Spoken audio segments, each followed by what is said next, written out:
تیسرا سبب گناہوں کی مغفرت کا ہے نیک اعمال. کیا ہے بولیے؟ نیک اعمال. اللہ فرماتے ہیں حدیث مبارکہ کے اندر آتا ہے ان الحسنات یذہبن السیئات، نیکیاں برائیوں کو مٹا دیا کرتی ہیں، جن کو الاعمال الحامیہ کہا جاتا ہے، گناہوں کو مٹانے والے اعمال.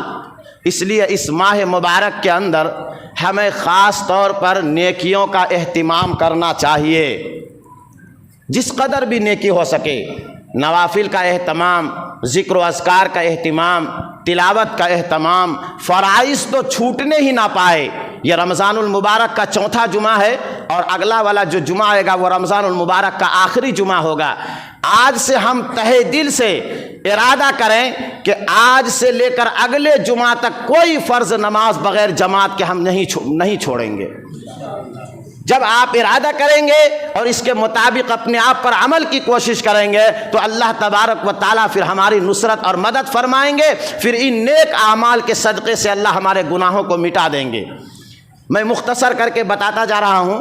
چوتھا سبب گناہوں کی مغفرت کا ہے دعا. حدیث پاک کے اندر آتا ہے دعاء المؤمنین للمؤمن، مومن کی دعا دوسرے مومن کے حق میں پیٹھ پیچھے اللہ تبارک و تعالیٰ قبول فرماتے ہیں.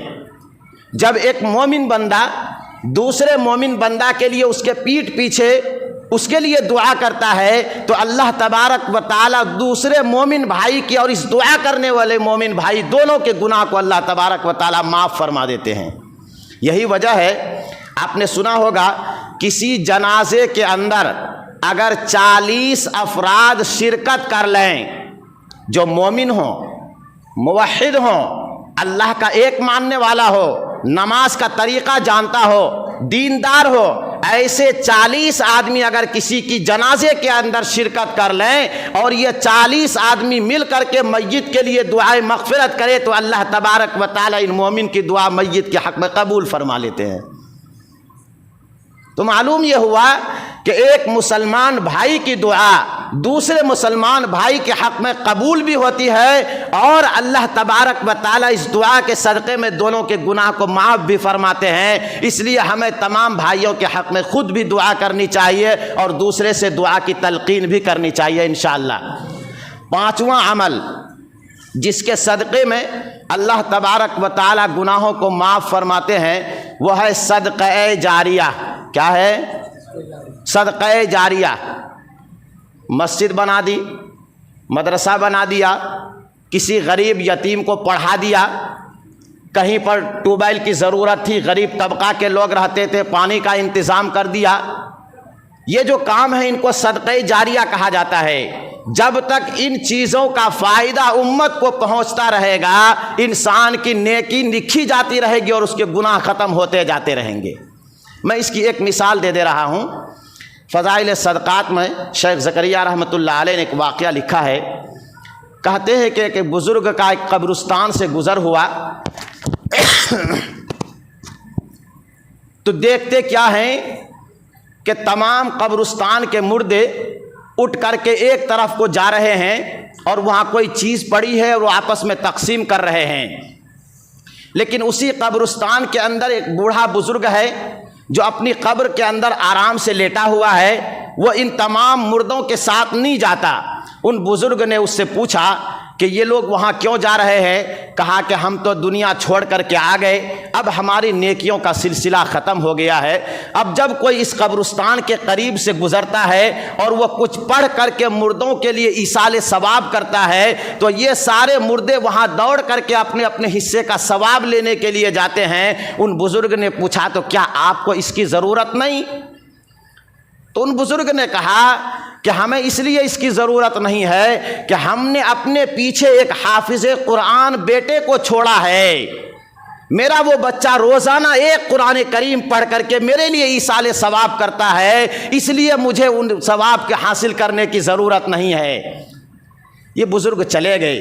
کچھ عرصہ کے بعد پھر اسی علاقے سے گزر ہوا تو اب کیا دیکھتے ہیں کہ تمام مردوں کے ساتھ وہ بزرگ بھی ثواب حاصل کرنے کے لیے دوڑ رہے ہیں.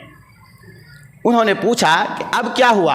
کہا کہ میرے بیٹا، میرا جو لڑکا حافظ قرآن تھا، جو میرے لیے ایصال ثواب کیا کرتا تھا، اس کا اب انتقال ہو گیا، اب وہ جو ثواب کا سلسلہ تھا میرے لیے اب وہ بند ہو چکا ہے، اس لیے اب میں بھی محتاج ہوں کہ یہاں جا کر کے میں ثواب حاصل کروں۔